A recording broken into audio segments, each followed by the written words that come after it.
Now, today we'll start new topic, valence bond theory or VBT, valence bond theory. Now, first, this theory is proposed by Hitler and London concept. So, to form a covalent bond, two atoms must come close to each other so that orbitals of one overlaps with the other. कह रहा है to form a covalent bond. Covalent bond बनाने के लिए two atoms को क्या आना पड़ेगा, must come close to each other so that जो उनके ऑर्बिटल्स हैं एटम्स के वो क्या करें, overlap with one another. So two atoms are so close to each other so that orbitals of their atoms overlap to one another. So second postulate, orbitals having unpaired electrons of opposite spin, anti spin, overlaps with each other. अब कह रहा है दो atoms covalent bond बनाने के लिए क्या आएंगे, they come close to each other, ताकि वो क्या कर सके, they overlap with one another. अब कह रहे कौन से ऑर्बिटल इलेक्ट्रॉन्स ओवरलैप करेंगे. So orbitals having unpair electrons, सिर्फ वही ऑर्बिटल स्टूडेंट ओवरलैप करेंगे जिनके ऑर्बिटल्स में क्या है, सिंगल इलेक्ट्रॉन. क्या है single electron, means electrons having orbitals having unpair electrons. So only those orbitals overlap with one another when two atoms come close to each other, those orbitals having unpaired electrons with opposite spins. So जो दो orbitals हैं, दो atoms के दो orbitals आपस में overlap करेंगे, उनके ऑर्बिटल्स क्या होने चाहिए,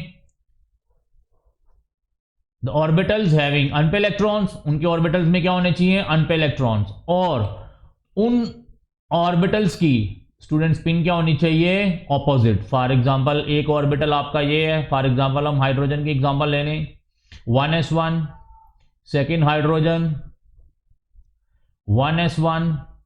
so this orbital also contain half filled unpaired electron, this 1s1 also contain half filled orbital.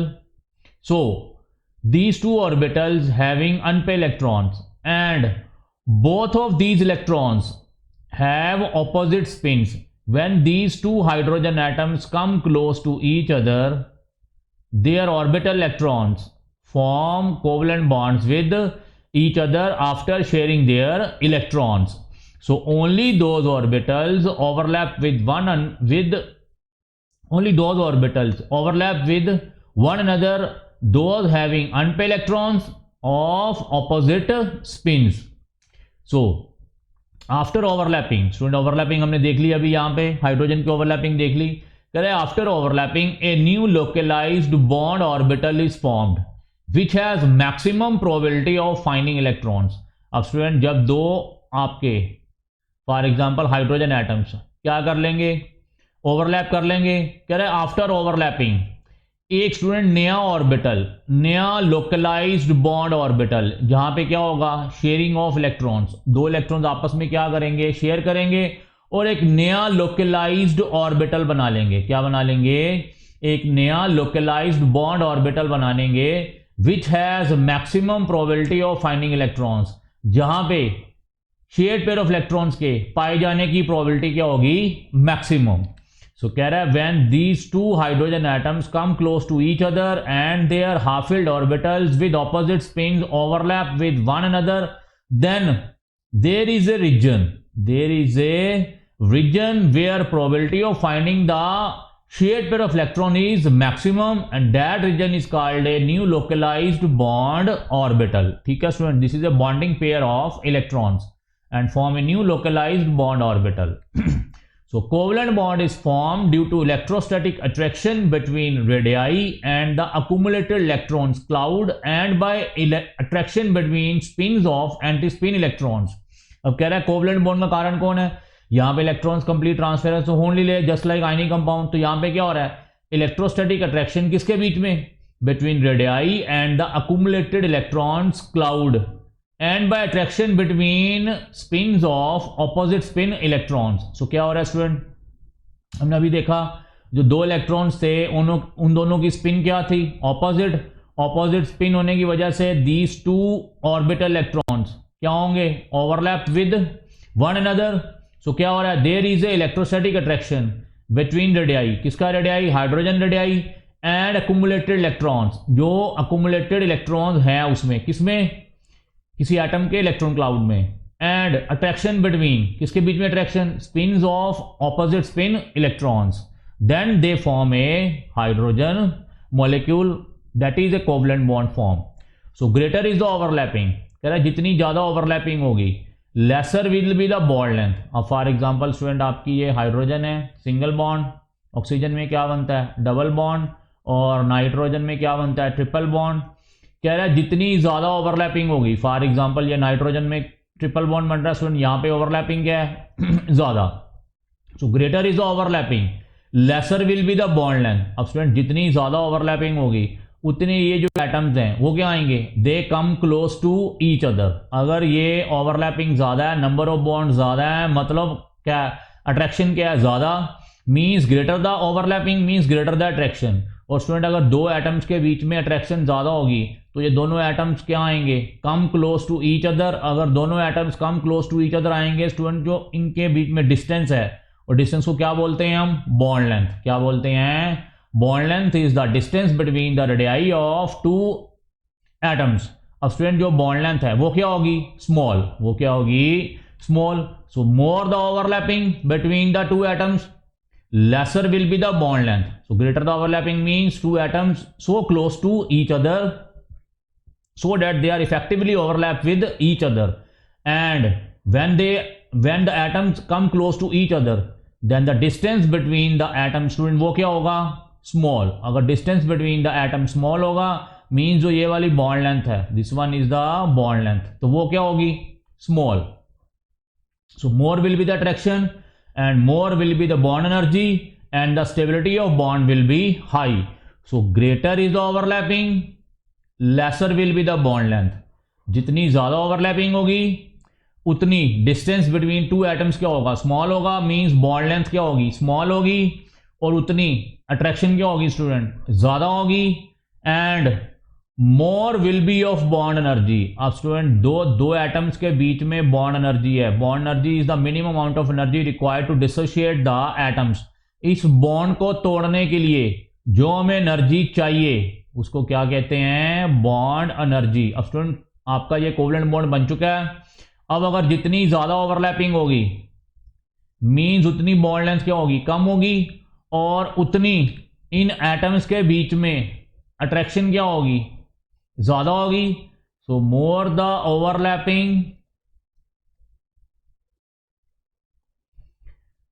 Laser the bond length means distance between the nuclear radii of the atoms, वो क्या होगा small, और attraction क्या होगी ज्यादा। Attraction जितनी ज्यादा होगी तो ये बॉन्ड स्ट्रेंथ क्या होगी स्टूडेंट ज्यादा, और स्टूडेंट अगर बॉन्ड स्ट्रेंथ ज्यादा होगी तो इस बॉन्ड को तोड़ना क्या होगा डिफिकल्ट। और बॉन्ड एनर्जी की डेफिनेशन क्या है, it is the minimum amount of energy required to dissociate the molecule means bond between two atoms. So bond को तोड़ना क्या होगा difficult, it means bond energy required क्या चाहिए ज्यादा। So greater the overlapping lesser the bond length, more the attraction and more will be the bond energy. More will be the bond energy means more energy required to dissociate the molecule of atoms. And जितनी ज्यादा bond energy है, जितनी ज्यादा attraction है, जितनी ज्यादा overlapping है student, उतनी उस बॉन्ड की स्टेबिलिटी क्या है हाई। स्टेबिलिटी हाई का मतलब है इन एटम्स के बॉन्ड को तोड़ना आसान नहीं है, and the bonds between the two atoms will be stable.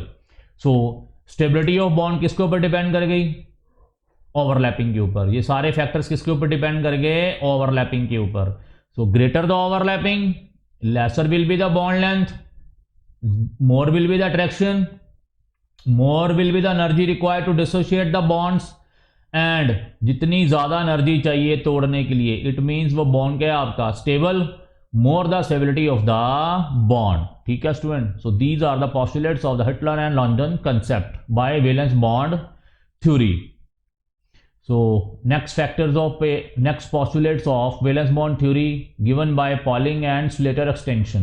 So Pauling and Slater ने क्या किया था, valence bond theory के जो postulates हैं उनको क्या किया था, extend किया था।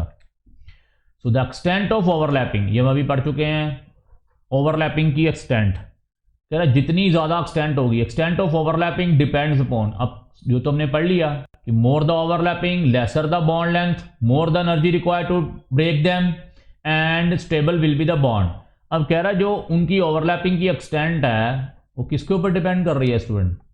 तो पहला क्या आ गया, nature of orbitals involved in overlapping, कि आपके जो ऑर्बिटल्स हैं वो कौन से हैं, एस ऑर्बिटल है, पी ऑर्बिटल है, डी ऑर्बिटल है कि एफ ऑर्बिटल है।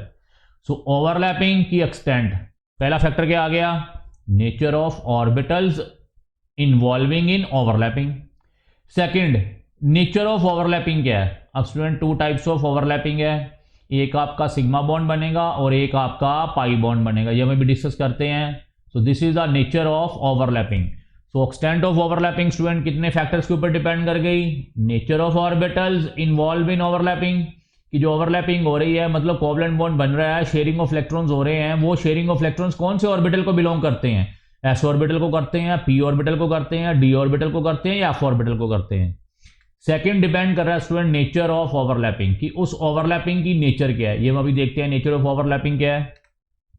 स्टूडेंट ये वाला फर्स्ट फैक्टर आपको पता चल गया, ये भी मैं अभी एक्सप्लेन करता हूं कि एस, पी, डी और एफ में एक्सटेंट ऑफ ओवरलैपिंग कैसे डिपेंड कर रही है। बाकी ये नेचर ऑफ ओवरलैपिंग स्टूडेंट मैं अभी एक्सप्लेन करता हूं।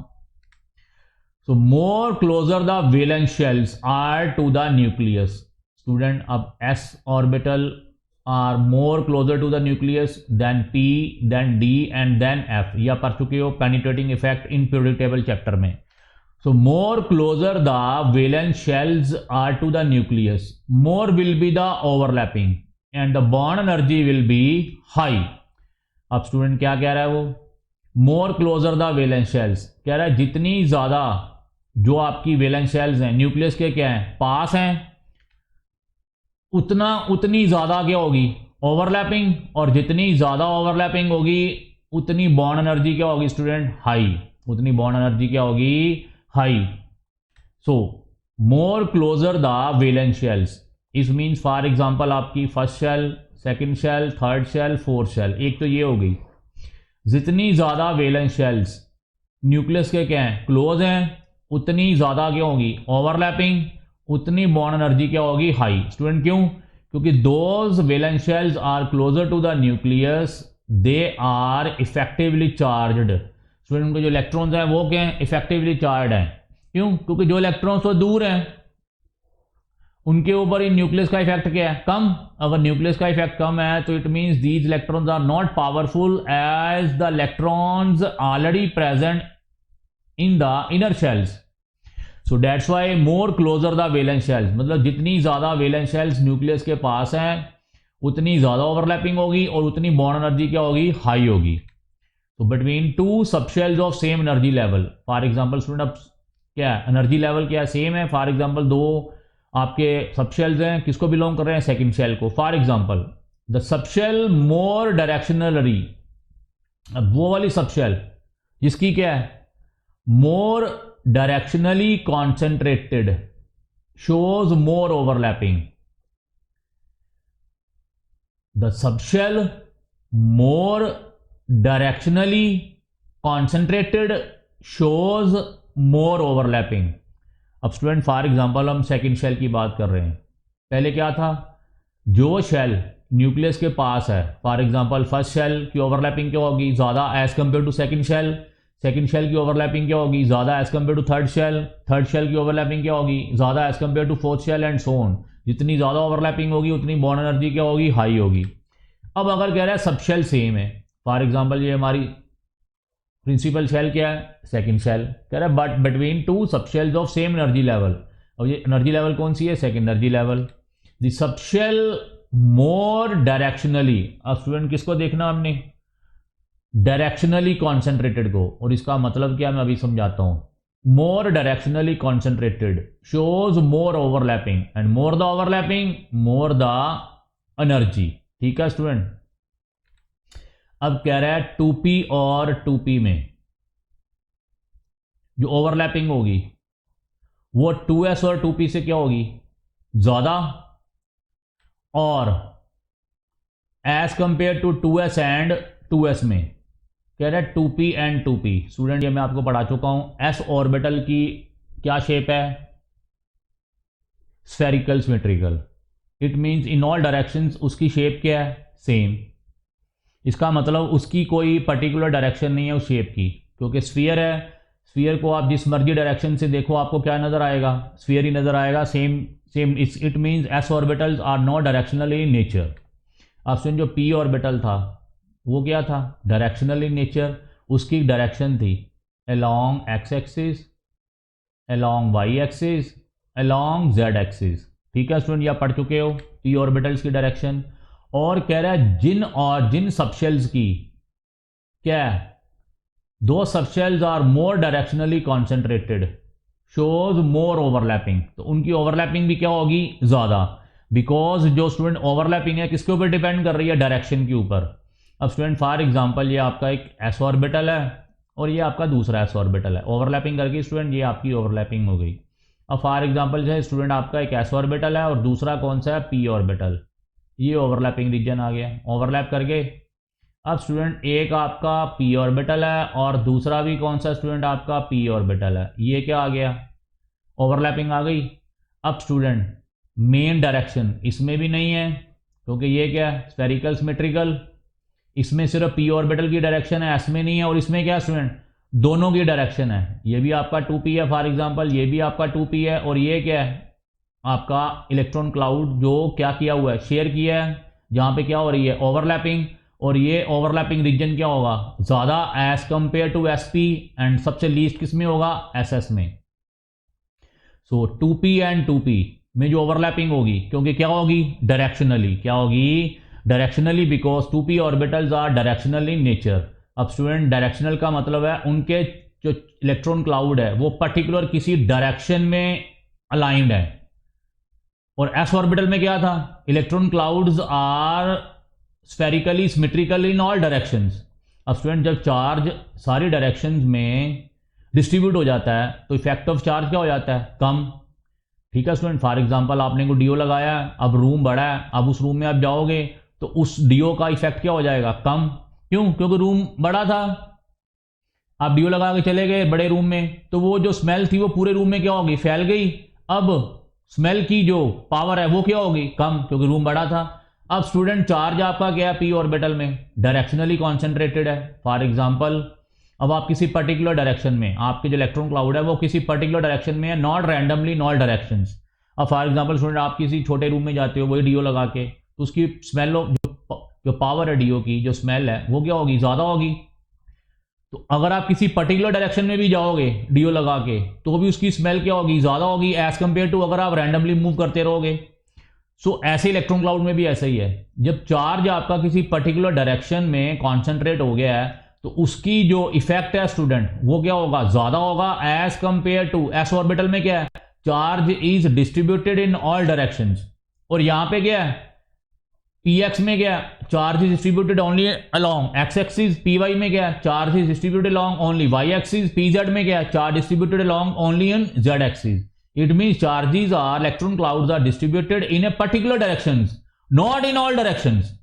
So that's why जब आपका चार्ज किसी पर्टिकुलर डायरेक्शन में डिस्ट्रीब्यूट होगा, इट मींस उस चार्ज का जो इफेक्ट होगा स्टूडेंट वो क्या होगा?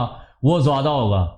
अगर वही चार्ज फैल जाए इन ऑल डायरेक्शंस में तो स्टूडेंट उसकी जो चार्ज डेंसिटी होगी वो क्या होगी? कम होगी, क्योंकि चार्ज डेंसिटी क्या होती है? Charge over area. एरिया ज्यादा हो गया तो चार्ज डेंसिटी क्या होगी? कम हो गई। अब px है, ये सिर्फ चार्ज कहां फैला हुआ है? x, ओनली एक्स डायरेक्शन में। py है, py ऑर्बिटल है, चार्ज कहां पे सिर्फ आपका फैला हुआ है? ओनली वाई डायरेक्शन में। मींस कॉन्सेंट्रेट कहां पे है? वाई एक्सिस में। फॉर एग्जांपल स्टूडेंट आपको मैं जनरल एग्जांपल बताता हूं। अगर आपने सोच लिया कि मैंने IIT JEE का पेपर क्लियर करना ही करना है, ठीक है स्टूडेंट, IIT JEE का पेपर क्लियर करना ही करना है, आपका टारगेट है, सिर्फ आप एक ही डायरेक्शन में अपना तीर चला रहे हो कि मैंने IIT JEE का पेपर क्लियर करना है, ठीक है स्टूडेंट। अब एक स्टूडेंट है वो कभी JEE के बारे में सोच रहा है, कभी NDA के बारे में सोच रहा है, कभी आपका नीट के बारे में सोच रहा है, ठीक है, कभी आपका KVPY में सोच रहा है कि मैं ये वाला क्लियर कर लूँ, ये वाला क्लियर करूँगा, ये वाला क्लियर करूँगा, ये वाला क्लियर करूँ। लास्ट में देखा स्टूडेंट उसने कोई भी एग्जाम क्लियर नहीं किया। क्यों? क्योंकि उसका कोई पर्टिकुलर टारगेट ही नहीं था। अब अगर जिन स्टूडेंट्स का टारगेट ओनली जेई था, सेकंड टारगेट था ही नहीं, या ओनली एनडीए था, सेकंड टारगेट था ही नहीं, तो उन्होंने अपना टारगेट क्या कर लिया, अचीव कर लिया, because they are not randomly studying. कभी जेई की तैयारी करनी है, कभी एनडी की तैयारी करनी है। ऐसे स्टूडेंट चार्जेस में भी ऐसा ही है। पी ऑर्बिटल की क्या है, डायरेक्शन पी एक्स, चार्ज कहाँ पे सिर्फ है एक्स एक्सिस में। पी वाई में क्या है, चार्ज कहाँ पे है, सिर्फ Z axis, sorry Y axis में। पी जेड में क्या है, चार्ज कहाँ पे है, सिर्फ ओनली जेड एक्सिस में। सो जितनी ज्यादा डायरेक्शनल आपका इलेक्ट्रॉन क्लाउड होगा, उसका इफेक्ट उतना क्या होगा, ज्यादा होगा। सो यहाँ पे क्या है, दोनों डायरेक्शनल, इट मीन इसकी ओवरलैपिंग क्या है, ज्यादा। यहाँ पे क्या है, ओनली पी की डायरेक्शन, तो थोड़ी सी एक्सटेंट ऑफ ओवरलैपिंग क्या होगी, डिक्रीज करके। अब यहाँ पे क्या है, दोनों ही नॉन डायरेक्शनल, तो एक्सटेंट ऑफ ओवरलैपिंग क्या होगी, सबसे लीस्ट। ठीक है स्टूडेंट। सो पीपी ऑर्बिटल की एक्सटेंट सबसे ज्यादा overlapping as compare to SP and then as compare to SS. So s orbitals are spherically symmetrical and thus show only head-on overlapping. Student क्या होगी, अब ये आपकी एक फॉर एग्जांपल आपका s ऑर्बिटल है और दूसरा s ऑर्बिटल है, दोनों क्या करके ओवरलैप करके, अब ये कैसे आ रहे हैं, they are head on overlapping. एक स्फीयर ये आया था, एक स्फीयर ये आया था, क्या होगी दोनों में हेड ऑन ओवरलैपिंग, इसको बोलते हैं head on overlapping. Show only head on overlapping. On the other hand P orbitals are directionally concentrated. मैं अभी ये बता चुका हूँ आपको, पी ऑर्बिटल्स की क्या है, एक डायरेक्शनल है, उनके जो इलेक्ट्रॉन क्लाउड्स है वो पर्टिकुलर डायरेक्शन में अलाइन हुए हुए हैं। On the other hand P orbitals are directionally concentrated and thus show either head on overlapping और लेटरल ओवरलैपिंग। अब स्टूडेंट मैंने अभी क्या कहा था, नेचर ऑफ ओवरलैपिंग। अब दो तरह की ओवरलैपिंग आ गई, head on overlapping means direct overlapping, और lateral overlapping. Lateral means perpendicular to the axis. For example एक आपका ये ऑर्बिटल है और दूसरा आपका ये ऑर्बिटल है, ये क्या है स्टूडेंट, हेड ऑन ओवरलैपिंग। ये क्या है, एक ऑर्बिटल पी ऑर्बिटल यहाँ से आया था, दूसरा पी ऑर्बिटल यहाँ से आया था, दे ओवरलैप विद ईच अदर, ये क्या आ गया, ओवरलैपिंग रीजन, इसको बोलते हैं हेड ऑन ओवरलैपिंग। ये आया, दोनों टकराए, यहाँ पे ओवरलैप करके, ये क्या हो गया, हेड ऑन ओवरलैपिंग। अब lateral means perpendicular, lateral means perpendicular, ये आपकी फॉर एग्जाम्पल एक्सिस है, ठीक है स्टूडेंट। और ये क्या आ गया आपका, फॉर एग्जाम्पल पी जेड, और ये क्या आ गया, दूसरा पी जेड। अब ये स्टूडेंट क्या कर रहे हैं, आपस में ओवरलैप कर रहे हैं, इसको कहते हैं स्टूडेंट आपका लेटरल ओवरलैपिंग। क्या कहते हैं, जब परपेंडिकुलर टू एक्सिस हो तो उस ओवरलैपिंग को कहते हैं लेटरल ओवरलैपिंग, जब अलोंग द एक्सिस हो तो उसको क्या बोलते हैं, हेड ऑन ओवरलैपिंग। ठीक है स्टूडेंट। फॉर एग्जाम्पल एक ये वाला ऑर्बिटल है आपका और एक ये वाला ऑर्बिटल है, ठीक है स्टूडेंट, ये दोनों क्या है, परपेंडिकुलर टू द एक्सिस। ये आपकी एक्सिस है और ये ऑर्बिटल्स क्या हैं आपके, फॉर एग्जांपल पी जेड है और ये भी क्या, पी जेड। अब स्टूडेंट ये वाली, ये क्या होगा, ओवरलैपिंग रीजन, ये क्या होगा, ओवरलैपिंग रीजन, उसको क्या बोलते हैं, लिटरल ओवरलैपिंग। जब क्या हो, परपेंडिकुलर टू द एक्सिस, और अगर अलोंग द एक्सिस हो, फॉर एग्जांपल ये आपकी अलोंग द एक्सिस है, ये आपकी एक्सिस है, एक ऑर्बिटल ये आया, फॉर एग्जांपल ये पी एक्स है और दूसरा भी पी एक्स है, ओवरलैप कर गया, तो ये क्या आ गया आपका, ओवरलैपिंग रीजन, और इसको क्या बोलते हैं, हेड ऑन ओवरलैपिंग। ठीक है स्टूडेंट। अलोंग द एक्सिस अगर ओवरलैप करेंगे ऑर्बिटल तो उसको क्या बोलते हैं, हेड ऑन ओवरलैपिंग, और अगर perpendicular to the axis overlapping करेंगे तो उसको क्या बोलते हैं, लिटरल ओवरलैपिंग। तो यही है नेचर ऑफ ओवरलैपिंग, और एक्सप्लेन अभी करते हैं हम स्टूडेंट। ठीक है स्टूडेंट। तो आपके ब्रीफ में आपने देख लिया कि हेड ऑन ओवरलैपिंग और लिटरल ओवरलैपिंग किसे बोलते हैं। तो थर्ड कॉन्सेप्ट आ गया स्टूडेंट आपका एनर्जी कॉन्सेप्ट। कह रहा है atoms combine with each other to minimize their energy. ये भी मैं आपको बोल चुका हूँ स्टूडेंट, बॉन्ड एनर्जी कुछ हो रहा है, यहाँ पे क्या है, मिनिमाइज देयर एनर्जी मीन्स उनकी पोटेंशियल एनर्जी। कह रहा है दो एटम्स जब आपस में कंबाइन करेंगे तो स्टूडेंट उनकी एनर्जी क्या होनी चाहिए, मिनिमम। यही केमिस्ट्री का रूल है, minimum energy more the stability. जब दो एटम्स कंबाइन होंगे, कंबाइन होने के बाद जो दोनों एटम्स की एनर्जी आएगी स्टूडेंट वो क्या होनी चाहिए, minimum. Bond energy is a different, bond energy is a minimum energy required to break the bonds. और ये क्या स्टूडेंट, इनकी पोटेंशियल एनर्जी, ये क्या है, पोटेंशियल एनर्जी, और वो क्या होनी चाहिए, मिनिमम, ताकि स्टेबिलिटी क्या हो, मैक्सिमम। क्योंकि अगर एटम्स में एनर्जी होगी तो फिर तो आपस में वो टकराते जाएंगे, अगर बॉन्ड बन भी गया फिर से ये टूट जाएगा, क्योंकि इसके पास भी एनर्जी है, इसके पास भी एनर्जी है, फिर से रिपल्शन होगी इलेक्ट्रॉन क्लाउड्स में, तो ये बॉन्ड फिर से टूट जाएगा। इट मीन ये बॉन्ड आपका स्टेबल नहीं हुआ। सो बॉन्ड स्टूडेंट कब स्टेबल होगा, फॉर एग्जांपल ये बॉन्ड बन गया, अब एनर्जी क्या होनी चाहिए दोनों एटम्स के पास, मिनिमम होनी चाहिए, ताकि ये आपस में रिपेल ना करें और जो ये बॉन्ड आपका बना है वो क्या बनेगा, स्टेबल बॉन्ड बने। ठीक है स्टूडेंट, सो एनर्जी क्या होनी चाहिए, मिनिमम। सो कह रहा है let us take the example of hydrogen molecule in which bond between two hydrogen atoms is quite strong. कह रहा है क्यों, दो हाइड्रोजन एटम्स के बीच में जो आपका बॉन्ड है वो स्ट्रॉन्ग क्यों है। कह रहा है during the formation of hydrogen molecule आपका H2 जब वो बनेगा HH, when two hydrogen atoms approach each other two types of interaction becomes operative। कह रहा है जब दो एटम्स आपस में पास पास आएंगे तो दो तरह की इंटरेक्शंस क्या होंगी, दे बिकम ऑपरेटिव। दो तरह की इंटरेक्शंस आपके सामने आएंगी, कौन कौन सी, force of attraction between the molecules of one atom and electrons of other atom.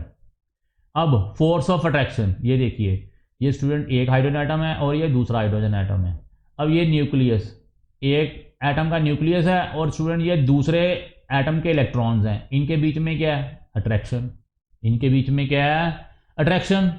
अब इस वाले में आ जाइए, ये एक हाइड्रोजन एटम का क्या है, न्यूक्लियस, और ये दूसरे हाइड्रोजन एटम के क्या है, इलेक्ट्रॉन्स, इनके बीच में की भी क्या है, attraction. Means there is a attractive forces operate between the nuclei of one atom and electrons of other atom and nuclei of second atom and electrons of first atom. So there are two attractions and force of repulsion between the nuclei of reacting atoms and electrons of the reacting atoms. अब इस nucleus और इस nucleus के बीच में ये क्या हो रही है स्टूडेंट, रिपल्शन, और इन इलेक्ट्रॉन्स के बीच में भी क्या हो रही है स्टूडेंट, आपकी रिपल्शन। अब यहां पे दो अट्रैक्टिव फोर्सेज आ गई, दो रिपल्सिव फोर्सेज आ गई। ध्यान से देखिए स्टूडेंट, एक का न्यूक्लियस, दूसरे के इलेक्ट्रॉन्स, क्या आ गई, अट्रैक्शन। अब इसका न्यूक्लियस, इसके इलेक्ट्रॉन्स, क्या आ गई, अट्रैक्शन। इसका न्यूक्लियस और इसका न्यूक्लियस, क्या आ गई, रिपल्शन। एक एटम के इलेक्ट्रॉन्स और दूसरे एटम के इलेक्ट्रॉन्स, क्या आ गई, repulsion. So there are two attractive forces and two repulsive forces operate between the two hydrogen atoms when they come close to each other. ठीक है student, so let us consider formation of hydrogen molecule based on valence bond theory। अब हमने किसके according चलना है, valence bond theory के accordingly. so let two hydrogen atoms A and B having their nuclei HA and HB and electrons present in them are EA and EP।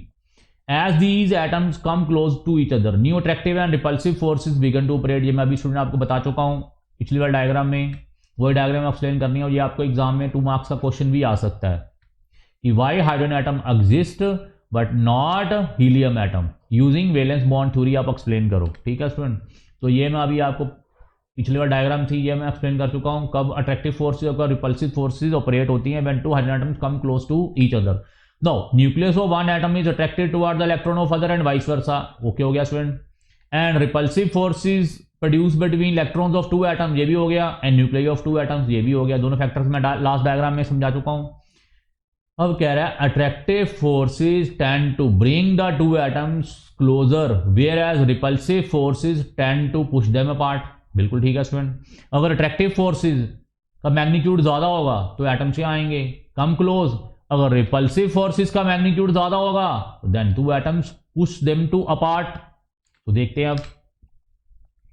Now this is the electron of atom A, this is the nucleus of atom A, and this is the nucleus of atom B, and this is the electron of atom B. अब student जो ये आपकी dotted lines हैं वो क्या है, old forces, और ये आपकी जो सॉलिड लाइंस है वो क्या है, न्यू फोर्सेस। न्यू फोर्सेस का मतलब है जब दो एटम्स आपस में कोवलेंट बॉन्ड बना चुके हैं तब नई फोर्सेस पैदा हो रही हैं। ओल्ड फोर्सेस हैं जब वो इंडिविजुअल थे, उन्होंने बॉन्ड नहीं बनाया हुआ था, वो ओल्ड फोर्सेस थी। अब जब उन्होंने बॉन्ड बना लिया है तो कौन सी फोर्सेस पैदा होंगी, न्यू फोर्सेस, वो हम अभी देखते हैं। सो एक का न्यूक्लियस, इसके अपने इलेक्ट्रॉन के बीच में स्टूडेंट क्या है, अट्रैक्शन। ये एक हाइड्रोजन एटम है स्टूडेंट, ये आपका कंप्लीट हाइड्रोजन एटम है, ये क्या है, न्यूक्लियस, और ये क्या उसका इलेक्ट्रॉन। अब इनके बीच में क्या है, अट्रैक्शन, और ये कौन सी फोर्स है, ओल्ड फोर्स।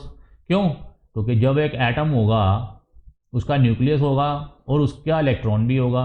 अब इन दोनों में जो फोर्स होगी वो क्या होगी, मॉलिक्यूल बनाने से पहले जो फोर्स होगी उसको क्या बोलेंगे हम, ओल्ड फोर्सेस। तो ये डॉटेड लाइन है, ये क्या है, ओल्ड फोर्सेस। अब ये दूसरा एटम आ गया, इस एटम का न्यूक्लियस और इस एटम के इलेक्ट्रॉन्स के बीच में ये क्या है, ऑलरेडी अट्रैक्टिव फोर्सेस हैं जो मॉलिक्यूल बनने से पहले थी। ये आपका न्यूक्लियस आ गया और ये आपका इलेक्ट्रॉन आ गया। इन दोनों के बीच में जो फोर्स थी वो ये वाली है। तो ये वाली दोनों फोर्सेस मॉलिक्यूल बनने से पहले की हैं। अब स्टूडेंट दोनों एटम्स क्या आ गए हैं, come close to each other, means इसका हाफ फील्ड ऑर्बिटल, इसका हाफ फील्ड ऑर्बिटल, और दोनों हाफ फील्ड ऑर्बिटल के जो इलेक्ट्रॉन्स हैं उनकी स्पिन क्या होनी चाहिए, ऑपोजिट। स्पिन क्या होनी चाहिए, ऑपोजिट। तो स्टूडेंट मैंने आपको कहा था एक का इलेक्ट्रॉन और दूसरे का इलेक्ट्रॉन, ठीक है स्टूडेंट, ध्यान से देखना है, मैं फिर से ये वो डायग्राम पे आने लगा हूं। इसके न्यूक्लियस और इसके न्यूक्लियस के बीच में क्या हो रही थी, रिपल्शन। अब स्टूडेंट इनके इलेक्ट्रॉन और इनके इलेक्ट्रॉन के बीच में मैंने क्या बोला था, हो क्या रही है, रिपल्शन। लेकिन स्टूडेंट वैलेंस बॉन्ड थ्योरी के अकॉर्डिंगली ये जो इलेक्ट्रॉन्स हैं उनकी स्पिन क्या है, ऑपोजिट। स्पिन क्या है, ऑपोजिट। चार्जेस के कारण रिपल्शन हो रही है, लेकिन जो इन इलेक्ट्रॉन्स हैं वो क्या है, हाफ फील्ड ऑर्बिटल है, हाफ फील्ड ऑर्बिटल, एंड दोनों की स्पिन क्या, ऑपोजिट। अब स्टूडेंट ये जो दोनों इलेक्ट्रॉन्स हैं ये आपस में क्या हो रहे हैं, अट्रैक्ट हो रहे हैं, ना कि रिपेल हो रहे हैं। चार्जेस की वजह से रिपेल हो रहे थे, लेकिन स्पिन की वजह से क्या हो गए, अट्रैक्ट। अब स्टूडेंट अट्रैक्टिव फोर्स का मैग्नीट्यूड देखो क्या आ गया है, ज्यादा। कैसे, एक का न्यूक्लियस, इसका इलेक्ट्रॉन, एक अट्रैक्टिव फोर्स, इसका न्यूक्लियस, इसके इलेक्ट्रॉन, दो अट्रैक्टिव फोर्स। ये इलेक्ट्रॉन और ये इलेक्ट्रॉन ऑपोजिट स्पिन की वजह से विद हाफ फील्ड ऑर्बिटल, इनमें क्या है स्टूडेंट, अट्रैक्शन। और रिपल्शन सिर्फ किसमें है, इसका न्यूक्लियस और इसका न्यूक्लियस, और ये चार्जेस के कारण से रिपल्शन है, ठीक है स्टूडेंट। और स्पिन के कारण क्या है, अट्रैक्शन। अब अट्रैक्टिव फोर्सेस का मैग्नीट्यूड क्या आ गया, ज्यादा। रिपल्शन सिर्फ किसमें हो रही है, एक का न्यूक्लियस और दूसरे एटम के न्यूक्लियस में, और वो भी न्यूक्लियस क्या है स्टूडेंट, दूर दूर है। इलेक्ट्रॉन्स क्या हैं, एक का इलेक्ट्रॉन दूसरे का न्यूक्लियस, ये क्या है स्टूडेंट, पास, एज कंपेयर टू न्यूक्लियस और न्यूक्लियस, ये क्या है, दूर। अब जितने आपके चार्ज बॉडीज दूर होंगी तो फोर्स ऑफ रिपल्शन का मैग्नीट्यूड क्या हो जाएगा, कम। सो रिपल्शन है भी न्यूक्लियस के बीच में, लेकिन वो जो फोर्स ऑफ रिपल्शन का मैग्नीट्यूड है वो क्या है स्टूडेंट, कम, क्योंकि जो ये चार्ज बॉडीज हैं मींस न्यूक्लियस हैं वो क्या है, दूर है, as compare to electrons and nucleus. तो overall magnitude of attractive forces क्या आ गई, ज्यादा। अट्रैक्टिव फोर्सेस क्या आ गई, ज्यादा। अब ये देख लिए, मैं ओल्ड फोर्सेस आपको बता चुका हूं। अब ए का इलेक्ट्रॉन, ए एटम का इलेक्ट्रॉन और बी एटम के न्यूक्लियस के बीच में ये क्या है, न्यू फोर्स। ये क्या आ गई, न्यू फोर्स। जब मॉलिक्यूल बन गया तो एक एटम का न्यूक्लियस दूसरे एटम के इलेक्ट्रॉन को क्या करेगा, अट्रैक्ट। अब इस एटम का न्यूक्लियस इस एटम के इलेक्ट्रॉन को क्या करेगा, अट्रैक्ट। सो ये क्या आ गई, न्यू फोर्सेस। ये वाली न्यू फोर्सेस आ गई, ये वाली न्यू फोर्सेस आ गई, ठीक है स्टूडेंट।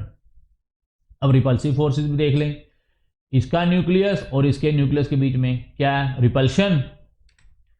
और इसके बीच में इलेक्ट्रॉन और इलेक्ट्रॉन के बीच में भी क्या है, रिपल्शन, लेकिन ऑपोजिट स्पिन की वजह से अट्रैक्शन भी है, रिपल्शन। हमने चार्ज पार्टिकल्स के अकॉर्डिंगली रिपल्सिव फोर्सेस यहां पे एक्सप्लेन कर दी हैं। अब स्टूडेंट ध्यान से देखिए, ये क्या है, टू रिपल्सिव फोर्सेस, एक ये वाली और ये वाली, ये दो क्या है, रिपल्सिव फोर्सेस। अब इस तरफ आ जाइए स्टूडेंट, ये भी कौन सी फोर्सेस है, स्पिन को छोड़ दो अभी स्टूडेंट, लेट्स सपोज स्पिन को आप छोड़ ही दो। ये भी क्या, अट्रैक्टिव फोर्स, ये भी क्या, अट्रैक्टिव फोर्स न्यू, और ये भी क्या, अट्रैक्टिव फोर्स, ओल्ड फोर्सेस हैं चाहे, लेकिन है क्या, अट्रैक्टिव फोर्स। और ये भी क्या, अट्रैक्टिव फोर्स। अब student magnitude of attractive force क्या आ गई, ज्यादा, as compare to magnitude of repulsive forces. ये रिपल्सिव फोर्सेस कब प्रोड्यूस हुई हैं, जब आपके मॉलिक्यूल बन चुका है, जब आपका मॉलिक्यूल बन चुका है, क्योंकि एक का इलेक्ट्रॉन है और दूसरे का इलेक्ट्रॉन है। स्टूडेंट ये क्या है, ये बी डालो स्टूडेंट यहाँ पे, दोनों में क्या है, it means two atoms come close आ चुके हैं, तभी एक इलेक्ट्रॉन और दूसरे के इलेक्ट्रॉन के बीच में क्या हो रही है, रिपल्शन। तभी एक एटम का न्यूक्लियस और दूसरे एटम के न्यूक्लियस के बीच में क्या हो रही है, रिपल्शन। तो ये न्यू फोर्सेस हैं। अब न्यू रिपल्सिव फोर्सेस का मैग्नीट्यूड क्या है, कम, as compare to attractive forces, two new forces and two old forces. So force of attraction, magnitude of force of attraction क्या आ गई, more than magnitude of force of repulsion, it means जो आपका hydrogen molecule बनेगा student वो क्या बनेगा, stable molecule बनेगा। सो कह रहा है as the two hydrogen atoms approach each other from the infinite distance they start interacting with each other when the magnitude of attractive forces is more than that of repulsive forces. ये student बता चुका हूं आपको कि magnitude of attractive forces क्या है, repulsive forces से मोर। सो जैसे जैसे ये देखिए एटम्स दूर हैं, अब जैसे जैसे एटम्स आपके पास आते जाएंगे स्टूडेंट, ये आपके एटम्स क्या होते जा रहे हैं, पास आते जा रहे हैं। और ये पहले क्या थे, इनफाइनाइट डिस्टेंस पे, इनफाइनाइट डिस्टेंस पे ये दोनों एटम्स क्या थे, दूर दूर, क्या थे, दूर दूर। As the distance of separation, ये देखिए डिस्टेंस ऑफ सेपरेशन स्टूडेंट क्या हो रहा है, ये आपका फॉर एग्जांपल आ रहा है डिस्टेंस ऑफ सेपरेशन। अब ये क्या हो रहा है, डिस्टेंस ऑफ सेपरेशन कम हो रहा है, हम पीछे आ रहे हैं। कह रहा है as the distance of separation क्या हो रहा है, कम हो रहा है। तो एनर्जी भी देखिए क्या हो रही है स्टूडेंट, कम हो रही है। मैंने क्या कहा, जैसे जैसे आपके atoms come close to each other आते जाएंगे, जैसे जैसे आपके atoms come close to each other आते जाएंगे, एनर्जी रिलीज क्या होती जाएगी, ज़्यादा, और लेस बिहाइंड क्या रहती जाएगी, कम। मीन जो पोटेंशियल एनर्जी हो रही है वो क्या हो रही है, देखिए डिक्रीज हो रही है, ताकि स्टेबिलिटी क्या हो सके, ज़्यादा। जैसे जैसे आपके एटम्स देखिए दूर है तो डिस्टेंस भी दूर है, सॉरी पोटेंशियल एनर्जी भी ज़्यादा है। जैसे जैसे आपके ये एटम्स क्या आ रहे हैं, पास आ रहे हैं, ये देखिए जो आपकी पोटेंशियल एनर्जी है वो क्या होती जा रही है, देखिए जीरो से क्या होती जा रही है, कम होती जा रही है, कम होती जा रही है, कम होती जा रही है। यहाँ पे आके देखिए क्या हो गई है, ये आपके मॉलिक्यूल बन गया है, ये आपका हाइड्रोजन एटम क्या बन गया है, मॉलिक्यूल बन गया है, ओवरलैपिंग हो गई है। ये का एस ऑर्बिटल है, दूसरे का ऑर्बिटल है, और ये क्या हो गई है, ओवरलैपिंग। ये आपकी ओवरलैपिंग होगी और आपका H2 मॉलिक्यूल यहाँ पे बन चुका है। और ये क्या आएगी स्टूडेंट, बॉन्ड एनर्जी। ये क्या आएगी, this one is a bond energy. और ये क्या होनी चाहिए, बॉन्ड एनर्जी ज़्यादा होनी चाहिए, और पोटेंशियल एनर्जी क्या क्या होनी चाहिए, मिनिमम। तभी एनर्जी क्या देखिए आपकी स्टूडेंट, मिनिमम। अब जितनी पोटेंशियल एनर्जी होगी उतनी ही हमें एनर्जी चाहिए उन बॉन्ड्स को तोड़ने के लिए, ठीक है स्टूडेंट। अब जैसे जैसे हम पास आते जा रहे हैं, आर आपका कम होता जा रहा है, ये energy versus distance of separation graph है, एनर्जी ऊपर बढ़ रही है, डिस्टेंस इधर बढ़ रहा है। अब हम क्या कर रहे हैं, हम डिस्टेंस हमारा क्या हो रहा है बिटवीन द टू एटम्स, क्या हो रहा है, कम हो रहा है, डिस्टेंस कम हो रहा है। तो स्टूडेंट ध्यान से देखिए, एनर्जी भी क्या हो रही है, कम हो रही है।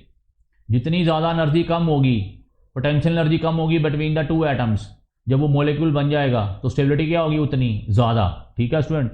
अब यहाँ पे आगे क्या हो गया, आपका H2 मॉलिक्यूल कंप्लीट बन चुका है, बन चुका है। और ये वाली जो एनर्जी होगी उसको क्या बोलेंगे, बॉन्ड एनर्जी, क्या बोलेंगे, बॉन्ड एनर्जी, ठीक है स्टूडेंट। और ये जो डिस्टेंस आएगा उसको क्या बोलेंगे, बॉन्ड लेंथ, क्या बोलेंगे, bond length. For example hydrogen atoms के बीच में, जो हाइड्रोजन एटम के न्यूक्लियस हैं उनके डिस्टेंस कितना है, 74 पिकोमीटर, एंड एनर्जी कितनी आ गई, 435.8 किलो जाउल पर मोल, ठीक है स्टूडेंट। और यही क्या बनेगी इसकी बॉन्ड एनर्जी, क्योंकि जितनी एनर्जी इन दोनों एटम्स के पास होगी, इस बॉन्ड के पास होगी, उतनी एनर्जी इस बॉन्ड को तोड़ने के लिए हमें चाहिए, तो वही क्या बनेगी, बॉन्ड एनर्जी। लेकिन कॉन्सेप्ट क्या है, जैसे जैसे हमारा डिस्टेंस कम होता जा रहा है, मींस पहले दूर थे हाइड्रोजन एटम, फिर वो क्या आते जा रहे हैं, पास पास, बिल्कुल पास पास आगे क्या बन गए, दे ओवरलैप ईच अदर, एंड उनकी एनर्जी क्या हो रही है स्टूडेंट, पोटेंशियल एनर्जी क्या हो रही है, कम हो रही है, पोटेंशियल एनर्जी क्या हो रही है, कम हो रही है, ताकि स्टेबिलिटी क्या हो सके, ज़्यादा। अगर हम उससे भी कम आएंगे स्टूडेंट, अगेन फिर पोटेंशियल एनर्जी क्या होगी, बढ़ गई। इस मीन्स कि एक लेवल तक ही हमने पास पास आना है, एक लेवल से ज़्यादा पास आएंगे तो अगेन पोटेंशियल एनर्जी बढ़ जाएगी और स्टेबिलिटी कम हो जाएगी। तो इसी पॉइंट पे आके जो आपका मॉलिक्यूल है वो क्या बना, स्टेबल। क्योंकि इसके अगेन अगर आप पास आओगे तो अगेन अगर आप और इलेक्ट्रॉन क्लाउड्स को पास पास लेके आओगे तो स्टूडेंट अट्रैक्टिव फोर्सेस के बजाय क्या शुरू हो जानी है, रिपल्सिव फोर्सेस। रिपल्सिव फोर्सेस से ये एटम फिर सॉरी ये मॉलिक्यूल फिर से क्या बन जाएगा, अनस्टेबल। सो दैट्स वाई इसी पॉइंट पे आके दो एटम्स आपस में क्या बन गए हैं, हाइड्रोजन मॉलिक्यूल, ठीक है स्टूडेंट। और एज द आपका inter nuclear distance between the two atom decreases, आपकी ये पोटेंशियल एनर्जी क्या कर रही है, डिक्रीज कर रही है, स्टेबिलिटी क्या हो सके, ज्यादा।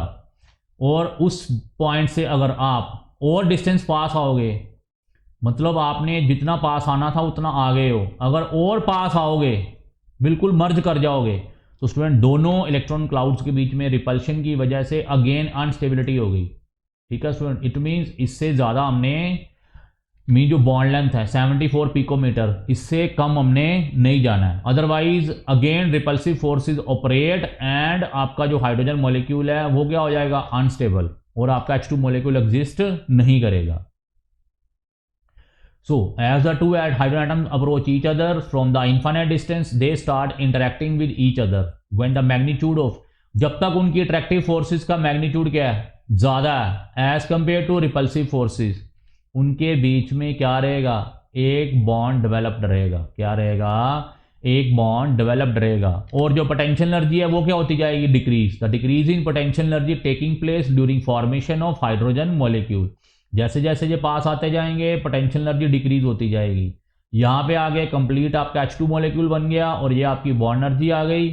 और यहाँ पे जो डिस्टेंस आ गया स्टूडेंट वो क्या आ गया आपका, ये आपका जो डिस्टेंस आ गया ये वाला, ये क्या आ गया 74 पिकोमीटर, और ये क्या हो गया बॉन्ड लेंथ, ये क्या हो गई बॉन्ड लेंथ. अब इससे भी अगर कम जाओगे तो अगेन ये आपके इलेक्ट्रॉन क्लाउड्स पहले ओवरलैप किए थे, अब क्या होंगे, कंप्लीट मर्ज हो जाएंगे. जब ये कंप्लीट मर्ज हो जाएंगे तो फिर रिपल्सन स्टार्ट हो जाएगी, फिर आपकी अनस्टेबिलिटी आ जाएगी. मींस इस पॉइंट से आपने पीछे नहीं जाना है, मतलब बॉन्ड लेंथ इससे पीछे कम नहीं करनी है.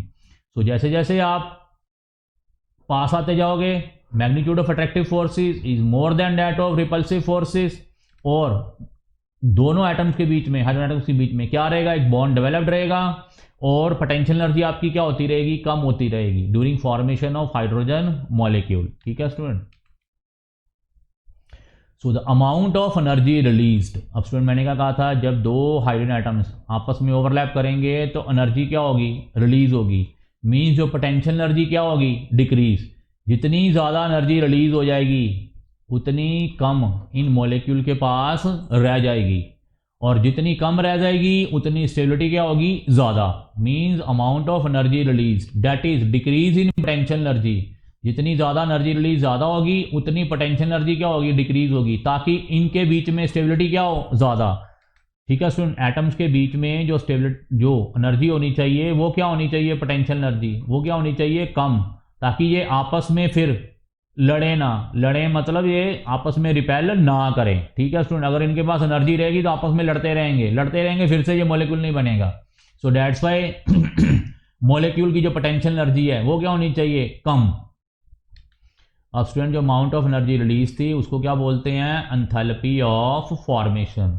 मींस हाइड्रोजन मॉलिक्यूल को बनने के लिए जो एनर्जी रिलीज हुई है, क्योंकि जब दो एटम्स पास पास आएंगे तो स्टूडेंट क्या होती जाएगी, एनर्जी रिलीज होती जाएगी. जैसे जैसे ये पास आते जाएंगे एनर्जी रिलीज होती जाएगी.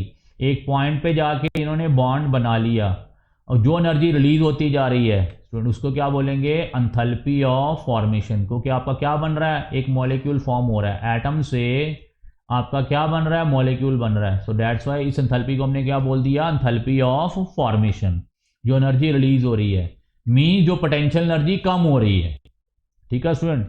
सो greater the decrease in potential energy, जितनी ज़्यादा पोटेंशियल एनर्जी डिक्रीज होगी स्टूडेंट उतना बॉन्ड जो होगा वो क्या होगा, ज़्यादा स्ट्रांग होगा. मीन्स जितनी ज़्यादा एनर्जी रिलीज ज़्यादा हो जाएगी उतनी एनर्जी कम रह जाएगी. मीन्स उतनी पोटेंशियल एनर्जी कम रह जाएगी. जितनी एटम्स के पास पोटेंशियल एनर्जी स्टूडेंट कम होगी ना, ये आपस में नहीं लड़ेंगे मतलब ये आपस में रिपेल नहीं करेंगे. और ये जो बॉन्ड स्ट्रॉन्ग हो, जो आपका बॉन्ड बनेगा वो क्या बनेगा, स्टेबल एंड स्ट्रॉन्ग. सो क्या आ गया principle of chemistry, greater the decrease in potential energy stronger will be the bond formed and stable will be the molecule and vice versa. ठीक है student. So it is to be noted that for dissociation of H2 molecule into atoms, equivalent amount of energy is to be supplied. Student वो तो मैं अभी बता चुका हूँ. जितनी बॉन्ड एनर्जी उनके पास होगी, मतलब जितनी पोटेंशियल एनर्जी होगी उतनी ही एनर्जी हमें क्या करनी पड़ेगी, सप्लाई करनी पड़ेगी. अब स्टूडेंट इन बॉन्ड के पास, मतलब इस H2 मॉलिक्यूल के पास अब कोई ना कोई पोटेंशियल एनर्जी आ गई है, वो डिक्रीज्ड है.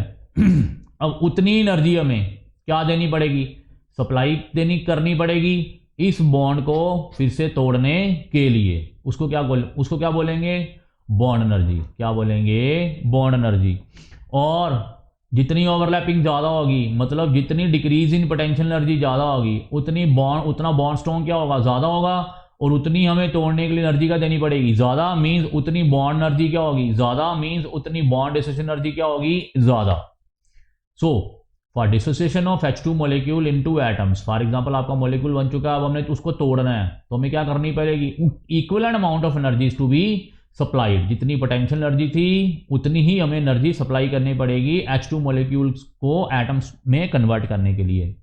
सो in general stronger bond will require a greater amount of energy, वो तो ठीक है स्टूडेंट, जितना बॉन्ड ज़्यादा स्ट्रॉन्ग होगा उतनी एनर्जी रिक्वायर्ड क्या होगी, ज़्यादा, for the separation of atoms, molecule को तोड़ने के लिए, एटम्स में कन्वर्ट करने के लिए। The energy required to cleave means break, energy required to break 1 mole of bonds. Student अब किसकी टर्न आ गई है, एक बॉन्ड की बात नहीं कर रहे हम, फिर से आपका कौन सा कंसेप्ट आ गया, मोल कंसेप्ट। मैंने क्या कहा था, जो आपका एटॉमिक वेट है, मोलिकुलर वेट है, वो किसका होता है, 1 मोल ऑफ एटम्स का या 1 मोल ऑफ मोलिक्यूल्स का। ऐसे ही ये बॉन्ड एनर्जी है और जो बॉन्ड डिसोसिएशन एनर्जी है, स्टूडेंट हम एक बॉन्ड की बात नहीं करेंगे, किसकी बात करेंगे, 1 मोल ऑफ बॉन्ड्स की, क्योंकि जो एनर्जी आएगी वो किलो जाउल पर मोल में होगी, किसमें होगी, किलो जाउल पर मोल में। पर मोल का मतलब है यहाँ पे per mole of bonds. So definition क्या आ गई, the energy required to break 1 mole of bonds according to mole concept, 1 mole of bonds of same kind, same kind means for example दोनों hydrogen chlorine of same kind is known as, उसको क्या बोलेंगे, for example इसका bond तोड़ना है, इसका bond तोड़ना है, ठीक है, 1 mole of bond of same kind, जो तोड़ने के लिए एनर्जी चाहिए उसके क्या बोलेंगे, बॉन्ड एनर्जी और बॉन्ड डिसोसिएशन एनर्जी। और this is also called a orbital overlap concept of covalent bond. और स्टूडेंट ये वाला कॉन्सेप्ट कहाँ से आया था, orbital overlap concept of covalent bond means valence bond theory से, ठीक है स्टूडेंट। सो नेक्स्ट आ गया आपका ऑर्बिटल ओवरलैप कॉन्सेप्ट। तो स्टूडेंट ये हम नेक्स्ट लेक्चर में डिस्कस करेंगे। थैंक्स, यहाँ तक आप अच्छी तरह से समझ लो स्टूडेंट, ठीक है। आपके बेसिक कॉन्सेप्ट सब स्टार्ट होने शुरू हो गए हैं। आहिस्ता आहिस्ता हम देखो आयनिक से कोवलेंट, और कोवलेंट के अंदर स्टूडेंट कितने डीप में जा रहे हैं, अभी बहुत डीप में जाना है, अभी तो हम 50% डीप भी नहीं गए, ठीक है स्टूडेंट। सो दैट्स वाई सारे पॉइंट्स को ध्यान से पढ़ना है और रटने की जरूरत नहीं है। ये कुछ भी पेपर में नहीं आने वाला, कोई वैलेंस बॉन्ड थ्योरी का कॉन्सेप्ट कोई थ्योरी पेपर में नहीं आने वाली। सिर्फ क्या आएंगे आपको, कंसेप्चुअल क्वेश्चंस। क्या आएंगे, कॉन्सेप्चुअल क्वेश्चंस। और कॉन्सेप्चुअल क्वेश्चंस का आंसर आप तभी दे पाओगे जब आपके कॉन्सेप्ट्स क्लियर होंगे। So more concentrate on the concepts as compare to रटना, ठीक है स्टूडेंट। थैंक्स।